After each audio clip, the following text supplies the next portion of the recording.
WTVM News in HD, sponsored by Montlick & Associates. Call 1-800-LAW-NEED. Now, in high definition, coverage you can count on. This is WTVM News Leader 9. Good Monday evening. Thanks for joining us here on the news at 6. I'm Jason Dennis. And I'm Barbara Goche. Topping our news tonight, the Muskogee County School Board is meeting right now to make a final vote on the budget for the next school year. News Leader 9's Dante Renzulli joins us live now from outside that meeting that just got underway. So Dante, what other topics are on the agenda tonight other than the vote on the budget? Thank you, Barbara. Yeah, there's a ton of things on this agenda printed out right here. As you mentioned, they're getting started, and probably the most important thing they're talking about is the budget. That decides how the whole district's going to operate for the next 12 months. But they're also talking about a few other things. We've heard about the reduction in force that's going to affect at least 69 teachers. That number may be changing.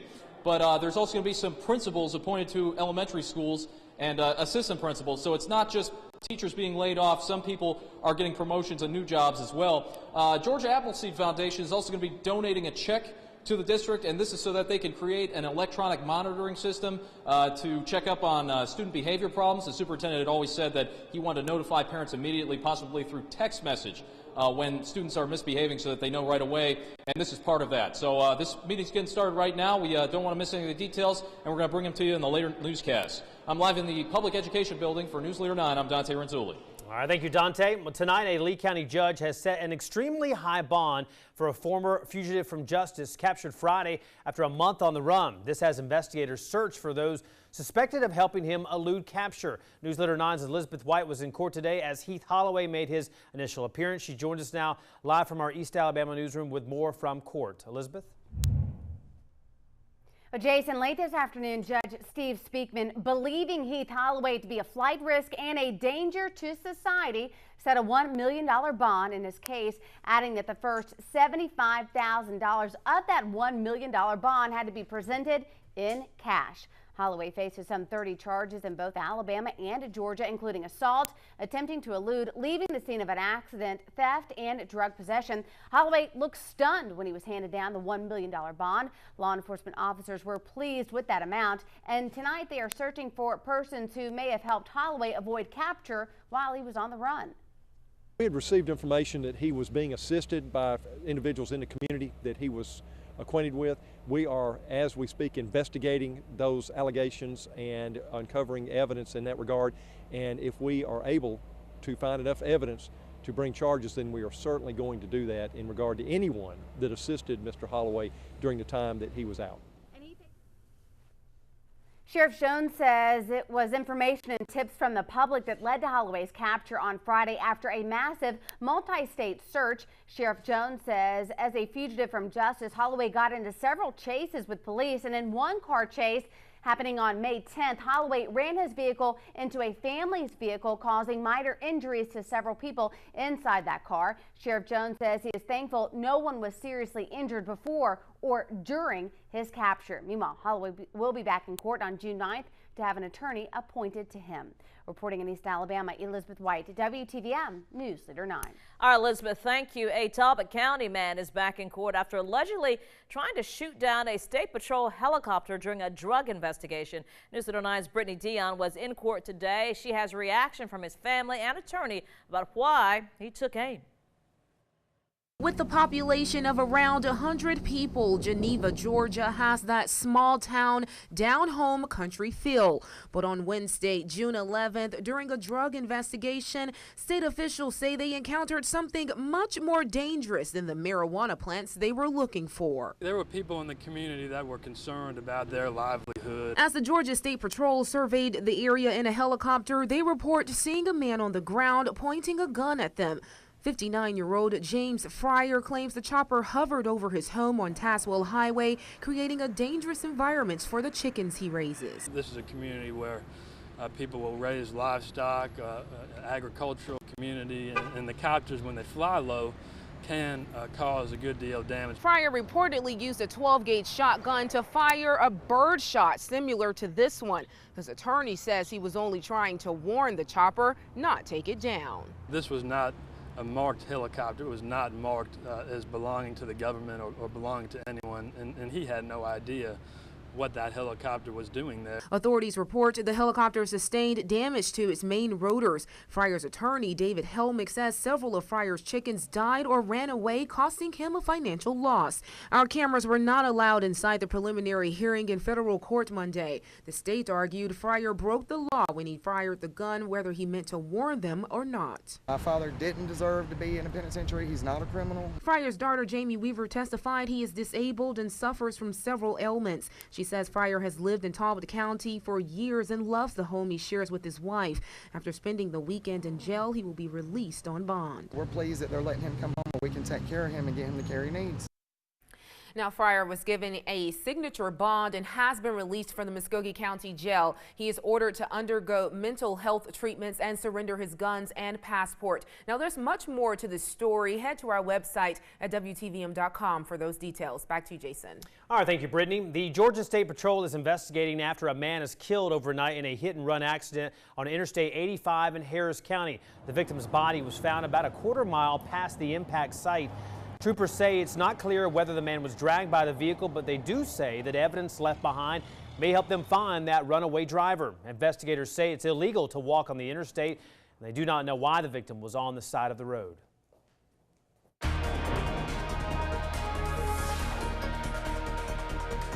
Well, the hot weather, the big story out there today. Temperatures well into the 90s and in some cases the mid-90s this afternoon. It's 92 in Columbus right now, 87 over in Auburn. But check out Albany at 75. They have a nearby shower, really a nearby storm, and that's about the only way we're going to be able to cool off here over the next 5 to 7 days or so, is if we can see one of those pop-up showers or storms, which we often see during the afternoon and evening this time of year. Those are moving off to the west. Now, here's your forecast for the next few hours. It's going to stay quite warm for us. 86 by 8 p.m. Still 80 at 10 o'clock. A little on the humid side as well across the valley. I want to remind you about the fan club going on as well. If you have a new or gently used fan, you can donate those. The Valley Rescue Mission will distribute those to folks in need during these hot summer months. And we'll be talking a lot more about that hot weather coming up for you later on in the newscast, guys. All right, Derek, right. Summer officially starting later this week, but the heat already on. Applying sunscreen while in the heat is highly recommended by health experts. Newsletter 9's Rosalind Giles spoke to a doctor today at My Care Urgent Care on Blackman Road about the importance of protecting your body from the heat. Dr. Amador says if you're going to be outside, she recommends a sunscreen that's SPF 30. And she says don't apply it just once or twice, but apply it every 2 to 3 hours while you're out in the sun. Well, so far we haven't had anyone come in with those extreme of heat injuries, but I have seen mostly cutaneous manifestations. Like I said, really severe sunburn, 2nd or 3rd degree sunburns. You know, you keep your shirt on, you sweat, the wind blows a little bit, it'll cool you off, and plenty of this.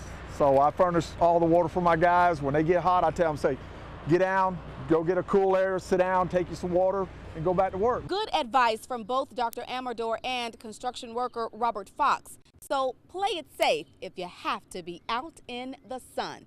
In Columbus, Rosalind Giles, WTVM News Leader 9.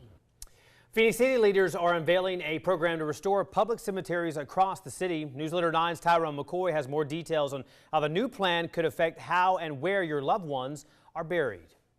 Yeah, that's the biggest item on Phoenix City's agenda right now. The city has acquired 9 new cemeteries and will require permits to be buried in them. In November, the city received ownership of the unkept properties. City leaders say the abandoned lots have been kept up by the city since 2002. Now that they own the land, the city plans to restore and even expand the more than 40 acres worth of land. So I wanted to inform all funeral homes, all people that dig graves, that they would have to seek permits and permission to bury in the cemeteries, and we will be giving out a list of the cemeteries that the city of Phoenix City now has control of. Now, City Manager Wallace Hunter tells us that public notices will be sent out about these changes. You can expect to start receiving these public notices following tomorrow night's council meeting. In the newsroom, Tyrone McCoy, WTVM News Leader 9. All right, Tyrone, thank you. Coming up here on the news at 6, the crisis in Iraq escalates as militant forces get closer to the capital city. We'll tell you what President Obama is considering as U.S. warships move towards the embattled country. Plus, 5 local charities are in their final running to win $5,000 as part of our Give 9 campaign. We'll take a closer look at 2 of those finalists and what they do for our community right after the break. And your stocks are in for today. The Dow Jones closing up 5 points. The Nasdaq also ended up 10 points.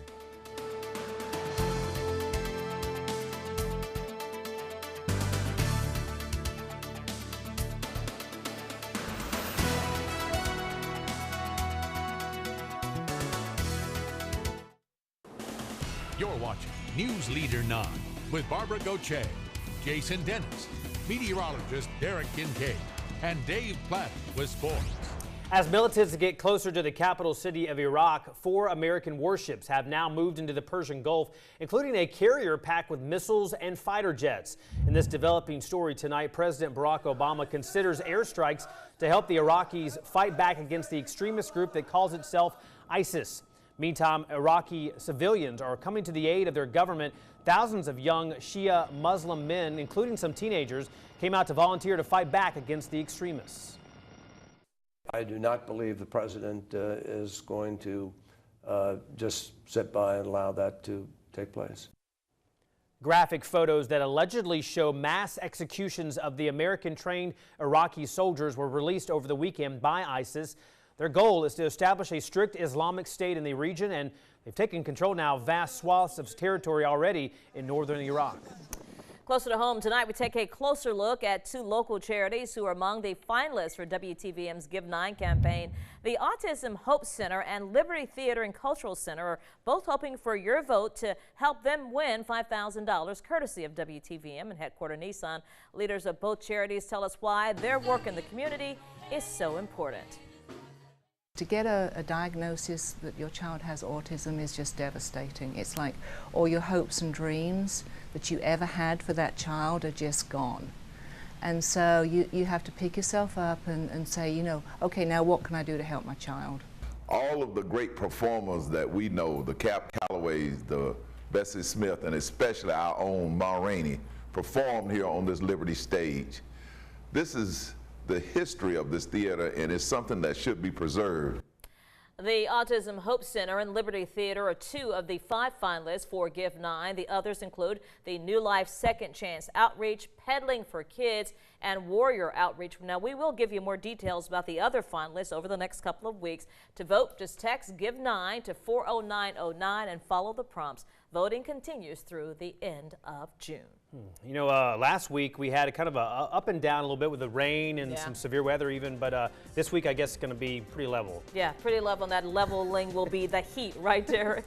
Yeah, we've steadied the ship, guys. We're going to be in the 90s this week. Rain chances staying very low. They will be out there, but they will be low. 93 are high so far today, and it could get warmer than that by the end of this week. We'll talk all about that in your forecast right after the commercial break. Weather coverage you can count on from Storm Team 9 and the area's only live Doppler 9. We will start off on this warm day with a look at our Weather Watcher reports. 92 from the Grantham-Smith Station today. John Morgan reporting in at 93. 96 from Johnny Craven up in Manchester, and 96 as well from the Bigby's in Seal. 91 from Tom and Talbotton. Just a warm day overall today, hot if you will as well, with temperatures well into the low and mid 90s. We're still at 92 in Columbus. The dew point not too bad. Whenever we see those numbers climb into the mid and upper 60s and even the 70s, that's typically when we see that really humid weather. But with dew points in the low 60s, the heat index, not a huge story out there today. Anywhere you go across the valley. Right now 88 degrees over in Auburn and also in Opelika. Right now 93 in LaGrange. It's 93 at Fort Benning as well. You followed the warm spot at 95, but check out Albany. They are at 75, and the reason for that, some showers and thunderstorms nearby. We'll show you those in a moment. Here's that trend for you. Over the next 24 hours, we're going to stay warm tonight. We'll be around 70 for a low by tomorrow morning, and highs tomorrow afternoon should be even warmer than today. We'll forecast 94 degrees for your high on Tuesday. Now again, factoring in the humidity, it's not a big factor out there today. 95 in Thomaston, the heat index, 97 the heat index down in Eufaula, and 93 how it feels when you factor in the heat and humidity over in Alexander City. Some rain, some storms on the map tonight from Macon through Cordele all the way down Interstate 75, and some of those showers starting to come into some of our southern and eastern counties as well. Raining big time just north of Albany up into into Lee County, Georgia, around Leesburg, seeing some pretty heavy storms at the moment. That'll around Highway 19. Those showers are drifting off to the west. So if you live in Terrell County, if these can hold together, they might bring some rain to you here fairly soon. But here's that big picture view. These storms beginning to thin out a bit, and this should continue to be the case as we move after sunset tonight, with rain chances about the same all week. Most spots will stay dry and warm as we go through the afternoon and evening hours, but the overall rain chance about 20% all the way through Friday. Now, don't forget, for more weather updates, you can find us over on Facebook. Find us there by searching for WTVN Weather, a great social media weather resource for you. Tonight down to about 70, partly cloudy sky. Any showers that are out there should be coming to an end. Tomorrow the high 94, a partly cloudy and hot afternoon for sure out there for you. And in Auburn and Opelika, 69 for a low tonight, and highs tomorrow afternoon around 92 degrees, once again with the chance of an isolated shower or storm. And over the next 7 days, it just stays warm through the rest of the week. Saturday, the official start of summer, and we'll see the rain chances going up a little bit by Saturday, Sunday, and Monday. Guys? Hello, summertime. Hello, summertime. Yeah, more of the same for us. All right. Thanks, Derek. All right. Coming up, Team USA finally hits the field at the World Cup. Dave has the very latest, and the College World Series hits the elimination stage. The highlights from Omaha are just ahead. And a baseball legend passes away. Sports is next.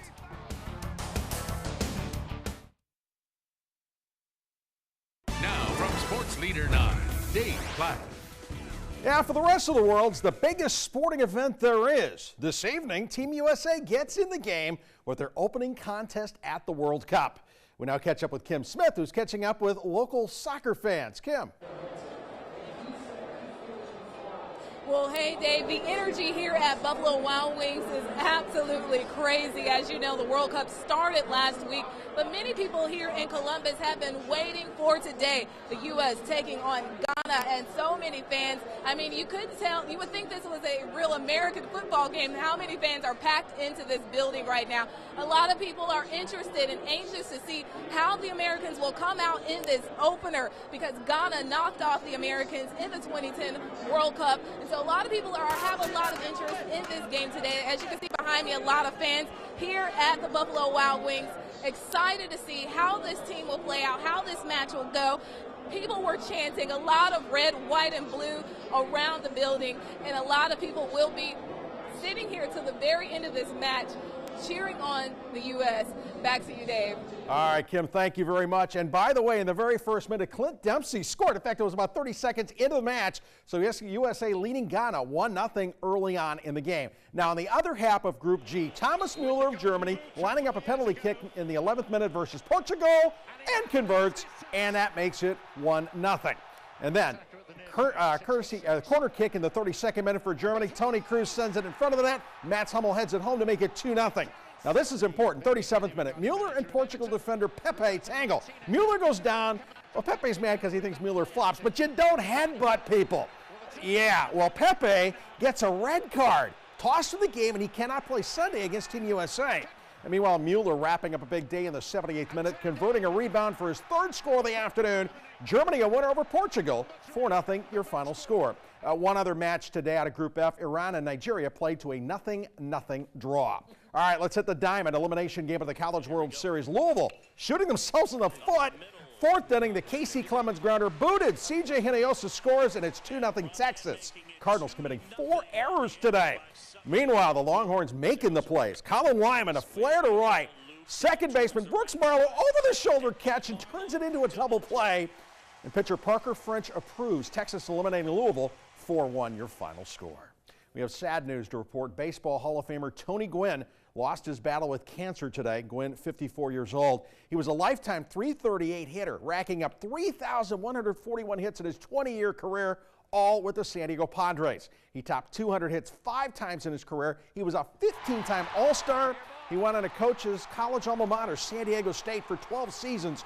Took him to the NCAA tournament twice. Oh, by the way, he also played basketball at San Diego State, still holding several records. He was drafted by the Clippers as a point guard.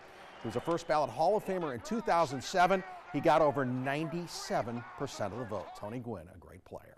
And finally, of course, you know, San Antonio Spurs winners last night, and this pretty much sums it up. Manu Ginobili basically schooling Chris Bosh on the jam. The Spurs were not to be denied. They beat the Heat in 5 games, 4-1, ending the Heat's run of 2 straight NBA titles. San Antonio taking the big trophy home.